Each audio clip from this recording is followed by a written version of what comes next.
welcome back to the Castle of Spirits True Ghost Stories podcast. It's been a little while. We ghosted you.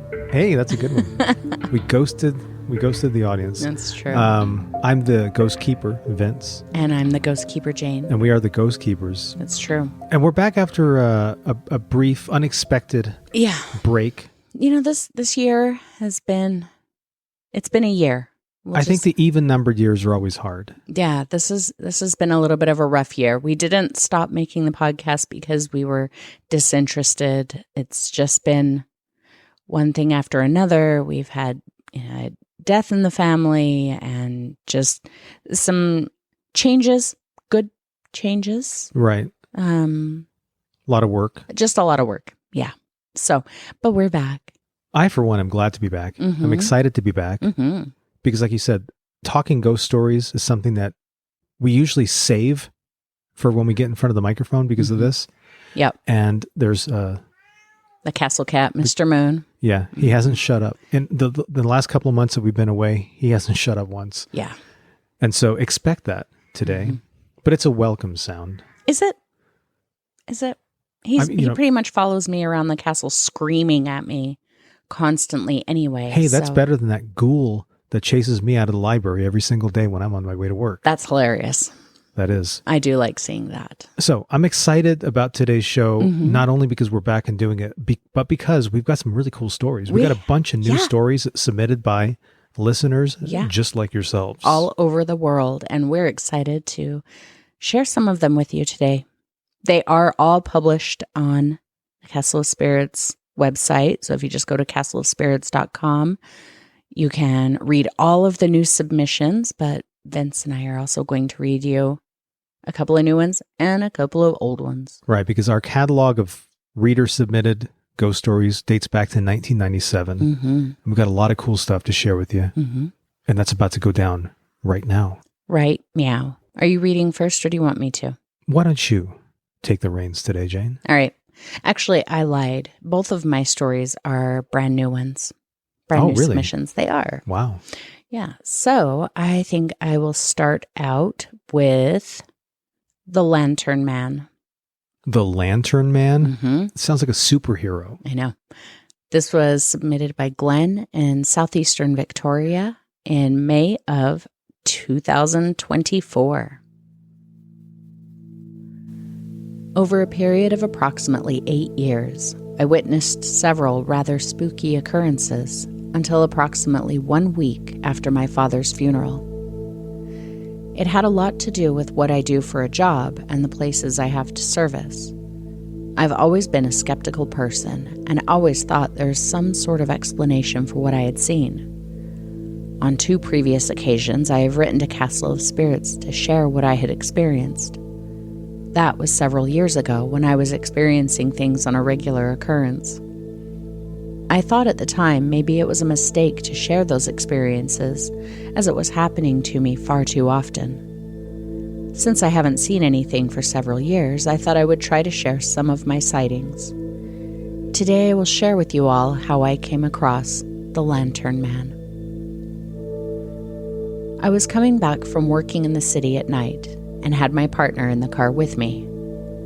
We turned right off the Princess Highway in Oakley onto Warrigal Road, probably 200 meters before Atherton Road, where the police station is.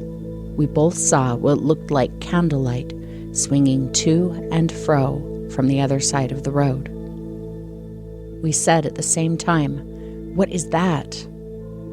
All of a sudden, we saw a man dressed in period clothing walking quickly across the road. He was carrying a lantern on a pole over his shoulder. I hit the brakes hard, but it was too late. The man stepped out in front of the car, and we drove straight through him. The car came to a quick stop, and my workmate and I got out of the car to look for what we thought would be a dead man. There was no one around or under the car. We looked all around, but no one was there. My workmate said, "I am sure we hit him," and I said yes. We decided to go to the police station, which was just down the road, and report it. An officer came to the counter, and we explained what had happened. He asked us if we had been drinking, and we answered no.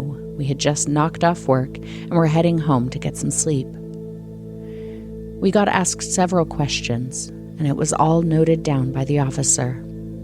He and another officer came for a walk around the corner with us and looked at the area where we had seen the man with the lantern. They couldn't find anyone or anything. There was no sign of blood. They walked back to my vehicle and inspected it for damage. There was no damage, not a scratch.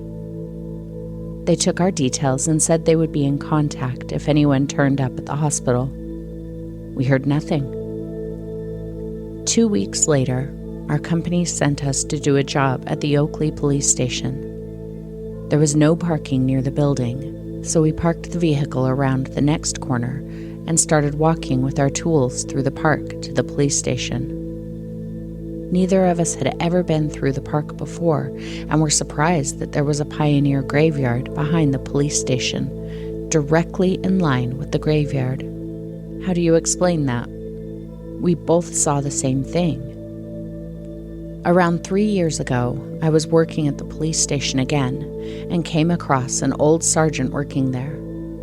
I was talking to him for quite some time and realized I had misplaced my phone. He said as a joke, maybe the spooks from next door have absconded with it. I asked him what he meant by that, and he mentioned the graveyard. I told him about the night we saw the lantern man. He listened to my story and told me that several people over the years had dropped in, claiming they had seen something crossing the road at night, and a few of them had mentioned the lantern man. All I can say is wow. So, thank you again to Glenn in southeastern Victoria for submitting The Lantern Man in May of 2024. That's one of those kind of classic stories of the, you hear these myths, legends about the lanterns being swung. It's typically over a railroad. There's different ones, but we've talked about a few of them. We talked about the ghost lights a year or so ago. Oh, that was one of my favorite episodes. Yeah, that was a really fun episode. But then there's also like the Marfa lights, and there is a story about Lantern Man in somewhere in England, I think, but it's basically like will-o'-the-wisp or bog lights. But the story was that it was a man with a lantern out in the bog trying to lure you out there. And it was funny. The Wikipedia article, just search Lantern Man Wikipedia, and it's right there. They said that the way that you escape from him is by throwing yourself face down in the mud, but your mouth has to be in the mud too. I was like, I would not like to stick my mouth in the mud. I probably would just let the Lantern Man take me. I think I saved myself from a bully one time doing that in grade school. Sticking your mouth in the mud. Just falling down. Just fall down. There's nothing they can do. Yeah. I think it's wise. If you are being threatened, the best course of action is just to always throw yourself belly down, mouth in the mud. You will get away from danger. I don't think that's actually a good thing to tell people, because as far as my experience goes, I'd be doing that all day, every day. It's true. Vince would just turn into a bog man. Hey, that's some kind of an idea. I like the idea of turning into a bog man. No, of maybe like one day in 70,000 years being found in a bog. Oh yeah, I love and those. letting them figure out how I ended up there, because I sure as hell don't know how. That's anyway, great. Speaking of bog men, I have a really cool story to read to you today too. Is it about bog men? No, it's not. Okay. It's about mysterious photographs. I'm here for it. Now, we talked about lights being creepy, but what about photographs? Photographs can be damn creepy. Especially when they ain't supposed to be any. That was a direct quote from Plan 9 from Outer Space. Go check it out. But right now, we're going to read a story by Amanda from Los Angeles, California. Brand new story submitted May 2024, simply called Mysterious Photograph. My family lived in the house I grew up in for over 20 years. I was 17 when we sold the house and moved away. On our last day there, after the movers had taken everything away, my mom told me to do a scan of every nook and cranny just to make sure we weren't leaving anything behind. The last place I checked was the upstairs hallway closet. There was a high shelf only inches from the ceiling, and I had to stretch my whole body to reach it. When I reached my hand up, my fingers touched something. I brought it down and saw it was an old photo. It was a color photo of a guy dressed in shorts and a tank top with a thick mustache and curly dark hair. He was nobody I'd ever seen before, so I assumed it was a cousin of my mom or dad's. But when I showed it to them, they had no idea who he was. From the looks of it, the photo had been up there for ages. It was old and faded and had that sort of 1960s or 70s quality to it, with a washed out colors and slightly blurry focus. We figured the only explanation was that it had belonged to the previous owners of the house. I'm not sure why, but the idea that the photograph of a complete stranger had been living in our closet for over 20 years really creeped me out. We didn't know what to do with the picture, so I just put it back where I found it. Several years later, I was back visiting my best friend from high school. She still lived in the same neighborhood where I'd grown up, and one day, we were leaving her house to meet up with some old friends for dinner when we happened to drive past my old house. I took a long look as we went by. The way the property's laid out, you can see the backyard from the street, and from the passenger seat of my friend's car, I saw a man standing in the backyard watering the lawn with a hose. He was dressed in shorts and a tank top. His hair was dark and curly, and he had a thick mustache. I literally gasped when I saw him. He didn't just look like the man from the picture. He was the man from the picture, right down to the clothes he wore. When I asked my friend who he was, she said she didn't know. The only thing she did know was that he'd been living there with his wife and young child for some time. She asked me why I was so curious, but I didn't volunteer anything. I just said he looked familiar and I left it at that. To this day, it haunts me. How is it possible that a photo of that man wound up in a closet of my parents' house years before he ever even moved in? Even stranger was that the picture had to have been taken decades before, so it couldn't have been the same person. Was this just some strange coincidence? I've read about doppelgangers and shapeshifters who can assume anyone's identity. I've also read about immortals and vampires who live for centuries but never age. Could any of these things explain it? Or is there a more simple explanation? I don't know, and I'm honestly not sure I ever want to. And that story is called Mysterious Photograph, submitted this month, May 2024, by Amanda in LA, California. That's a creepy one. It was very creepy, but I think I have an explanation. Okay, I want to hear it. I have some theories too, but not to take anything away from Amanda's experience. Oh no, I think that my theory adds to Amanda's experience. Oh, okay. I want to hear this. I believe that the man that she saw, the man currently living in her house, he also found the photo when they were moving in, and he's going a little George Lutz. All right. So what does that mean, going a little George Lutz? Yeah, he's like obsessed with the history of the house. George Lutz being the Amityville Horror. Yeah, guy. yeah.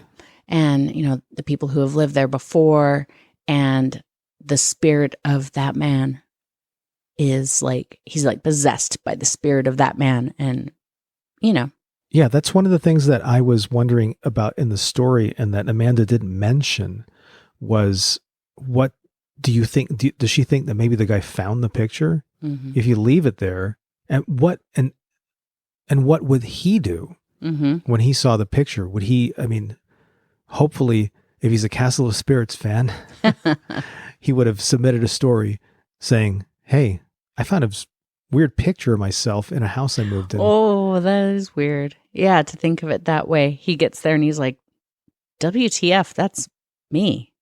Well, I do have a couple of theories. All right, let's hear them. The first thing that occurred to me, though, as I was reading the story was that, all right, maybe mom or dad had a friend that they didn't want anybody to know about. You know what I mean? And Yeah. somehow, the guy's wearing tank tops and and shorts, and he sounds like a dapper gentleman, curly hair and a mustache, right? But it doesn't really work considering that it was a photograph that she discovered that looked like it was about 20 or so years old. It was washed out and faded. And then this guy, years later, she drives by and he's there looking the same. So yeah, he's definitely an immortal or a vampire. No, not a vampire because she drove by in the day. That's true. However, if you ever read the original Dracula, you know that he could walk by daylight. So we're left with a couple of theories. Okay. And I don't think Amanda's making it up. No, of course not. And I don't think it's a ghost either. Aliens. Aliens. I like alien stories. We don't have enough alien stories. We don't on have this side. very many alien stories. No, that's true. So I'm trying to make it fit that mold. But it was definitely a creepy story. It was a very good one. Yes. We appreciate it, Amanda. And if you ever find out any more about this guy or the situation, please write another update, submit it to the website, or just get in touch. You can even call us and leave us a message. That's right. The information is on the website. We don't get enough phone calls. I don't know why you guys are shy. You can call us. We're not going to answer. Just leave us a message. You can text us if you want to. The phone number's on the website. You'll find it. castleofspirits.com. I don't remember the phone number off the top of my head. That's Who why does? I'm not giving it out. But it's there. But we do occasionally get texts and phone calls. They're spam, but we get them. Yeah, and they're not very scary either. No. More frightening are our reactions to them. Yeah. But anyway, Whatever such that is means. castle life It's true. and being a ghost keeper. Jane, Yes. do you have another story to read to this fine audience that's listening to us right now? Yeah, but I was kind of hoping we could do this without the weird radio announcer voice. Okay, I'll just edit that out. You can't. It led us to where we are now. Oh, well, darn, I'm just going to have to leave it in. All right. So I picked, this is another brand new story that we got. This story really freaks me out. This one is called Mom's Disembodied Voice. Oh. Yeah, I know. It's kind of gross. In a good way. Just grossly Disembodied voices aren't creepy. I mean, I don't generally associate the term gross with a disembodied voice, so I'm interested It's now. grossly creepy. Not gross, like disgusting. Okay. All right. Anyway, Mom's Disembodied Voice, submitted by Joe in Delaware in May of 2024. This story happened to me when I was 16. I'm 45 now, but anytime I think about it, I still get chills. I lived with my parents in a house that was built in the 1940s, and there had been many families through it, although I'd never heard about anything bad or spooky happening there. All of that changed for me one spring afternoon in 1995. I'd just gotten home from school. As was my routine, I ran through the front door and straight into the kitchen to get something to eat. Just as I opened the snack drawer, my mom called out from somewhere upstairs. "Don't eat too much," she said. "We're making lasagna for dinner." There was something weird about her voice. It was unusually muffled, like she was standing behind a closed door. I went to the bottom of the stairs and called up to her. I said I was just having a snack and promised her I wouldn't spoil my appetite. I half expected some funny remark about my teenager appetite sending the family into bankruptcy, maybe even a sarcastic laugh or something. But she said nothing. I called up the stairs again to make sure she'd heard me. "Mom?" Silence for about 10 seconds, giving me enough time to wonder if I'd imagined hearing her voice. Then she spoke again. "Don't eat too much. We're making lasagna for dinner." Standing at the bottom of the stairs, I should have heard her voice more clearly than I had from the kitchen. But her voice still had the same weird quality about it, like she was standing behind a door or holding her hand in front of her mouth. It freaked me out so much that it didn't even register until later that she'd said the exact same words with the same inflection, as if someone had hit repeat on a tape recording. I walked up the stairs to find all of the bedroom doors open. Even the bathroom door at the end of the hall was wide open. I called out for my mom, and there was no response. I looked everywhere, including the master bedroom closet. There was no one home. I never heard anything like that again in that house, and I never said anything to my mom about it, even after she came home from the grocery store half an hour later to find me sitting on the front porch waiting for her like a scared kid. I've read stories on your website and others that talk about this kind of phenomenon, where people claim to have heard and even interacted with the voices of people who aren't actually there. There have been stories that say sometimes ghosts imitate the voices of living people, but I don't really know what the purpose of that would be. Has anyone else experienced anything like this? Thank you again to Joe in Delaware for submitting Mom's Disembodied Voice in May of 2024. Vince, I have one question.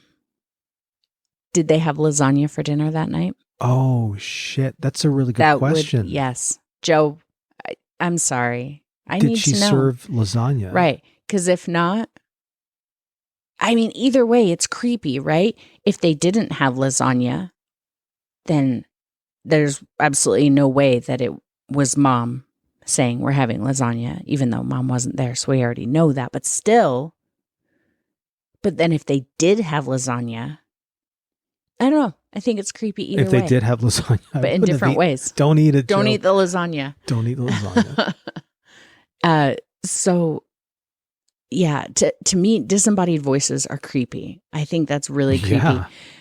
Especially when it's someone you know and you just interact with it without thinking. It reminds me of that scene from Sally Kirkland's The Haunted. Janet. About the Smurls. Oh, that movie scares me so bad. It's the cheesiest TV movie it really in the world. is, I think, and what, it's 1991 it came out? Something like that. And Sally Kirkland and Jeffrey DeMunn play Jack and Janet Smurl. And one of the most terrifying scenes is when yeah, she's in the basement doing laundry, and up at the top of so they live in this duplex. Just real quick, if you're not familiar with the Smurls haunting, it's a true story. I think we should do an episode on it someday. Janet is in the basement doing laundry. They live in a duplex, and her mother-in-law and father-in-law live in the other half of the duplex.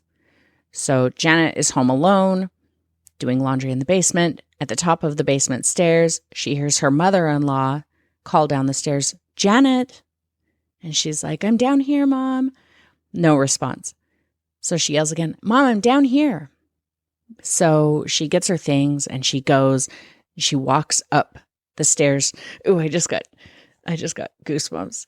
She walks to the top of the stairs into the kitchen and she calls out, "Mom, did you need something?" And behind her, down the stairs in the basement, closer, but the exact same, like it said in the story, it was like something had just hit repeat. The voice calls again, "Janet." It's absolutely terrifying. Yeah, and it kind of sounds like I think that perfectly describes it. It's like a recording. It's not the actual person. So I don't know if this could be explained by some sort of an actual phenomenon that occurs where somehow somebody's voice gets imprinted in the environment and something triggers it.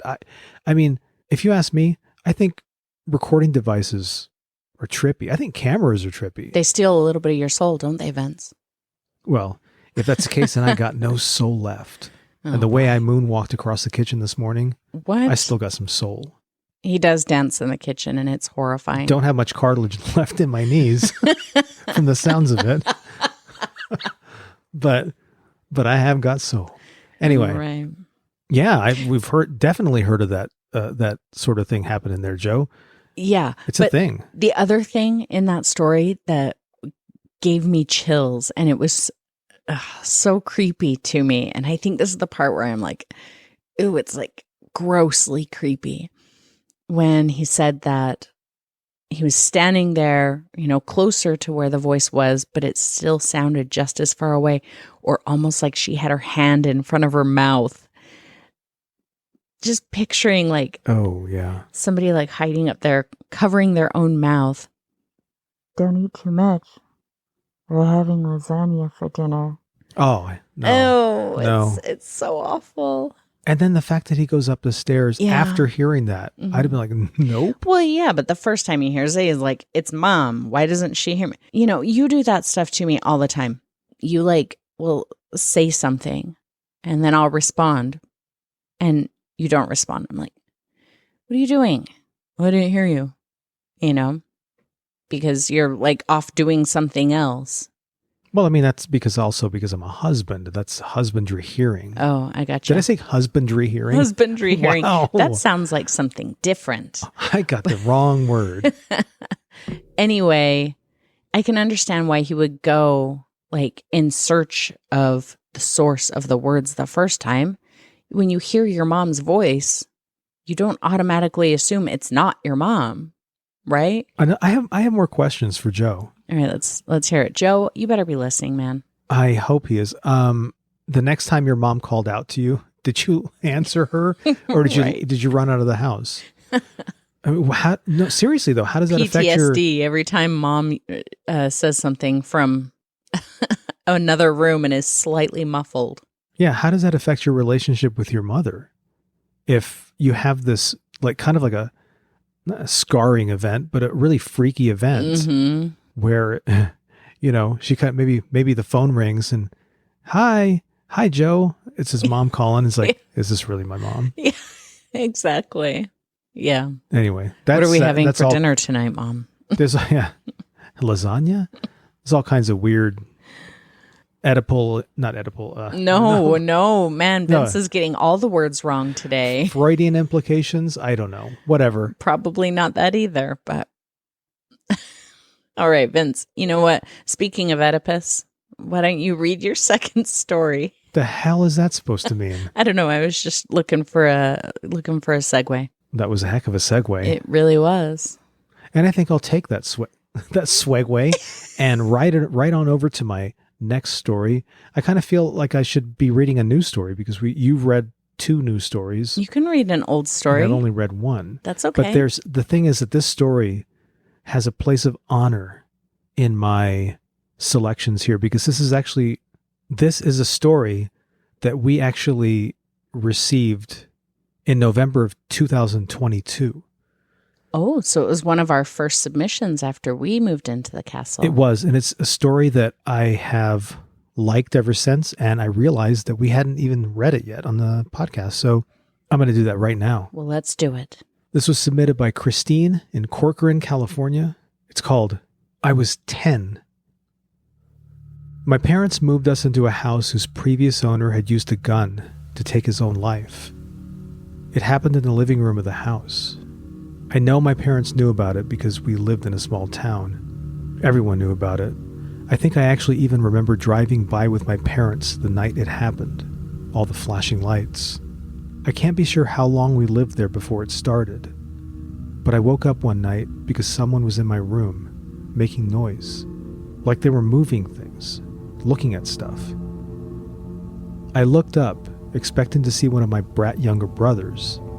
But I didn't see anything really. It was dark. That was the beginning. It started happening often, and the more it happened, the more frightened I was. I would lay still and pretend I was asleep and try not to be noticed, but I guess I was noticed. Whoever it was knew I was aware they were there, because now they were really trying to get my attention. I started hearing footsteps, loud, stomping footsteps that would come from the living room into my room. I honestly didn't know how I was the only one hearing it. To me, the footsteps were so loud that my parents should have been able to hear them. Their room was only on the other side of the wall from mine. I even remember once sliding out of bed, crawling on the floor, hoping not to be seen, and going to my parents' room to wake them up. I was sure someone was in the house. But when the lights were on, there was nothing. No signs of anything. I would ask, "Didn't you hear the stomping?" One night, I felt whoever it was sit on my bed. I could feel the mattress dip under their weight and the blanket pull tight and go snug around me. I was so terrified that I couldn't move or hardly breathe. It stayed there for what felt like an eternity. I must have eventually fallen asleep, because when I opened my eyes, it was morning. We lived in that house for about 3 years, and I had regular visits the entire time. As I've gotten older and continued to have experiences, I look back at it now and realize the man who took his life never left. I don't think he was trying to hurt me. I think he needed help. But I couldn't help him. I was 10. And that was written by Christine in Corcoran, California, submitted to the castleofspirits.com website in November of 2022. And the reason I chose that story, aside from the fact that it's been one of my favorites since we brought this site back to life, is because I think everybody's experienced that sort of thing before. I know I have. Not to the extent that she did. I don't know that I've experienced anything like that ever. I have had experiences where I have been terrified by noises occurring around me, and have only been prevented from going full freak out because because there have been other people with me. Mm-hmm. And if I had been alone, it would have been a different story. Like what? Give me an example. Back in 1999, I believe, I shared a house with my little sister and her baby, her son. Mm-hmm. I rented an upstairs room. And I mean, this was a new house. It was like, maybe under 10 years old. Yeah. It was not an old house. It was a nice big house. Mm-hmm. The first night I spent there, I was convinced that we were not alone. She was in the bedroom, they put the kid to sleep, and I was up late like I always was.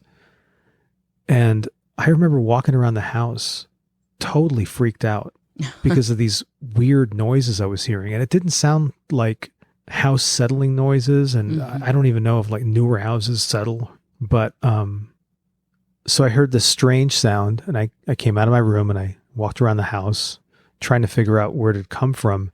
And I just got this really eerie sort of feeling. Mm-hmm. But then I've always felt that way when I've spent the night at a new place. Yeah, I think it's a pretty normal thing. So, I mean, I don't know. But I do remember something that happened in my parents' house when I was growing up. Mm-hmm. My father had, and I may have told this story in the past, in a previous episode, my father had an alarm so that if somebody opened the door or a window, it would go off, and he had the buzzer right by his head. Oh. It was some rig he got from Radio Shack, This is the 80s. You couldn't turn it on with your smartphone. And my big sister used to go out, stay out late, come home at night, and he would always leave the alarm off so that when she came home, then he'd turn it on after she got in. One night, he woke up and saw a figure standing above my mom and leaning down like to say something to her or give her a kiss goodnight or something like that. And he thought, well, okay, she's home. So he turned on the alarm. And like 30 minutes later, the alarm goes off in his ear, because then that was my sister coming home. Yeah. So he wondered, well, who was that was leaning over her? So he asked me if I had, come into the room at night, and I hadn't. And my sister and my brother, they both said that it wasn't them. So the only thing that we can think is that he was either having a dream. Yeah. Or at the time, my grandmother was visiting, my mom's mom, Mm-hmm. and she was visiting and she was sleeping in the spare bedroom. And by the way, we determined it wasn't her either. But my mom figured that may have possibly been the ghost of her father, sort of protecting them both or something like Right. that. That old chestnut. I remember you telling me that story. That's a really creepy story. I like that one. I think it's more likely that it was a dream, but it's still, even if it's a dream, you still have to wake up from that dream immediately enough to believe that it was real and alter something physically. Yeah. In this case, turning on the alarm. Right. And I don't know. I've had dreams that seem very real before, but not enough to like get up and manipulate the world around me because of it. You have a dream, you think it's real. Typically you wake up and you're like, to act on it. And you're like, oh, wait, pretty sure that was a dream that I just woke up from. Right. And it's easy to hear some of these stories and think that, sounds like a dream to me. Yeah. And I wouldn't be surprised if a lot of them were, but if 99% of them were, that leaves 1% that weren't. Right. And that's still enough to. That 1% is what I go seeking. If you feel like you're one of those people. Are you one of the 1%? Are you one of the 1%? No, different 1%. Yeah, the paranormal experiencers. Exactly. Go to thecastleofspirits.com and tell us your story. Yes. Tell us all of your story. We have 1,000,001 ways that you can get in touch with us. You can send a contact form. You can send us a question or a comment in the lounge. You can submit a story through the submit page. You can call us on the phone. You can text us. You can email us. You can do all of these things. Please, we're begging. I'm not too proud to beg. Well, I am. Okay. But don't we have something from the lounge that we received that we were going to read? Yes. So we have a couple of things in the lounge. Both Lynn and Donna reached out to say, where the hell are you guys? But they were very nice about it. They didn't say it like that. They were concerned because we hadn't put forth any podcast episodes. Again, we sorely apologize. We're sorry we sucked. We hope that we're unsucking right now. Yes, that's what we hope. We did get a message from, looks like Anonymous, who says, there's a Bloody Mary themed story on here, the website. I'm searching for it. It's about a group of girls summoning Elizabeth Bathory and succeeding. One of the girls enters the mirror, ending up in Elizabeth's era. I am not familiar, Vince. That does not sound like a Castle of Spirits story. It because doesn't, Castle of Spirits stories are, by and large, true stories. I know that over the years, some people have probably sneaked in fictional stories, and that's okay. But even when those come through, they're presented as true stories. Yeah, they don't say the girl ended up in Elizabeth Bathory's bathroom where she was bled to death or whatever. Nobody's said anything like that. But anyway, it's not a story we're familiar with. I doubt that it's on here, but if anybody does know of a story like that, let us know.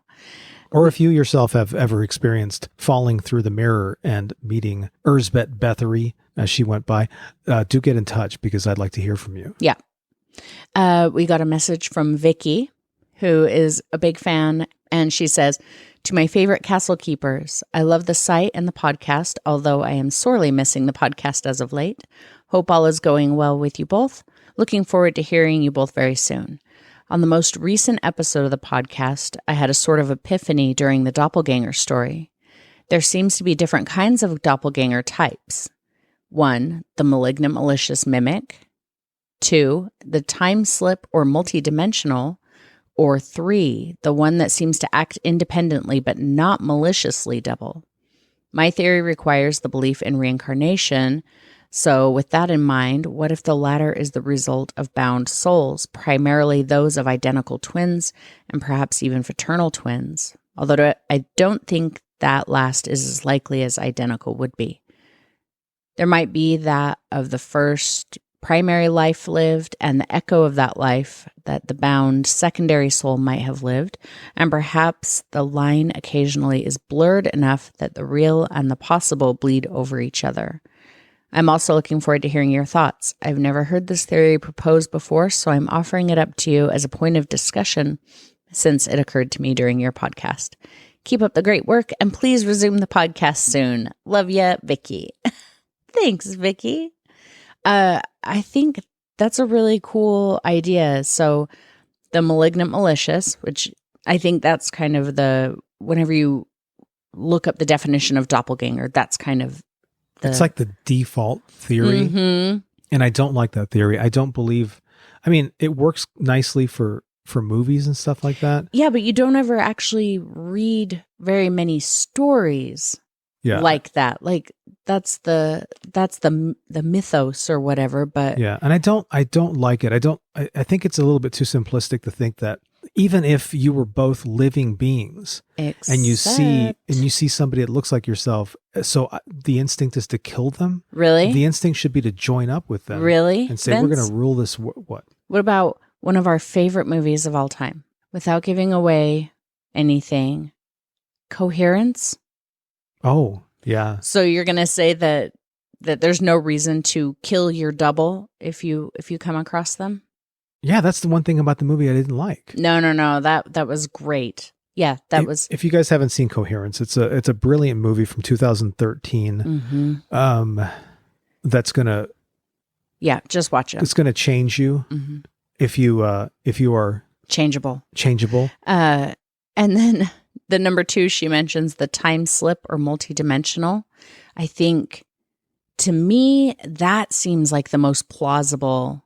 Well, kind of the bilocation time slip type. I like that theory a lot better. But the reason I lump them together is because, you've got the space-time continuum, right? It's like space and time folding in on itself. So if you're bilocating today, you still have to cross that space-time boundary. Anyway, I like that idea.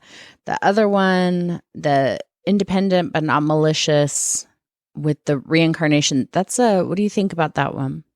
That's a really big, broad theory, I think. So is she suggesting, like, there's a lot to unpack there. Is she suggesting that, for example, if there were twins in utero and only one of them survived? That's kind of what it's feeling like to me too. Or that these are twins that were like supposed to be born. Mm-hmm. They were in the way station. Yeah. Like Heaven Can Wait.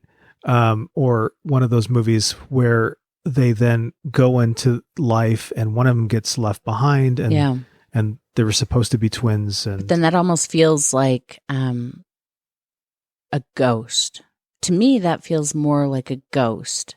The ghost of somebody who was never born. Than a doppelganger, right? It happens to be a ghost that looks like you. Yeah. To me, a doppelganger is something that is you, or is an aspect form of you, or an aspect of you. Exactly. So when she's talking about kind of past lives, I can see that more so than like the twins angle. But yeah, I guess it depends on your belief with that. But I think that this has that's a everything. Big twisted ball of yarn that it is. would take a while for me to unpick to make sense of. But I can see where you're. And in many ways, I think that I'm not smart enough to even draw conclusions. But I invite anybody who's listening. We want all of them, all of your ideas, and let us know what you think. Mm-hmm. You can write to us and let us know. You don't have to have your own personal story, but it would be kind of cool to get into that more, because one of the stories we read earlier today had to do with a possible doppelganger. Yeah. And maybe we can help that person tie it up. Yeah. Yeah. I think it would be really fun if you guys joined in the conversation. Here I am begging you to interact with us again. And of course, just as we're doing that, as if to save the day, we hear the strains of music coming down the hall, which means that I've been talking too long and the music is sick of me. And that the ghosts need to be fed. What have we been doing? We have not been feeding the ghosts. We haven't for fed the last couple ghosts in months. Oh my God. Yeah. Okay, so we got some cooking up to do. And we do thank everybody for listening. As always, you guys are the best, and we love having you visit the castle. And I guess that's about it. We forgot how to talk. It's something that always leaves you. If you don't use it, you lose it. Right. It's not quite like riding a bike. Imagine every time you get on a bike, after a week, you fall down. Yes. Yes. Yeah, I can imagine that. And now, before the doppelgangers get us, we better gang our doppels and heave ho. Okay. As the sailors say. All right, friends. We will see you again very soon. And until then, please, I beg you, creep it real.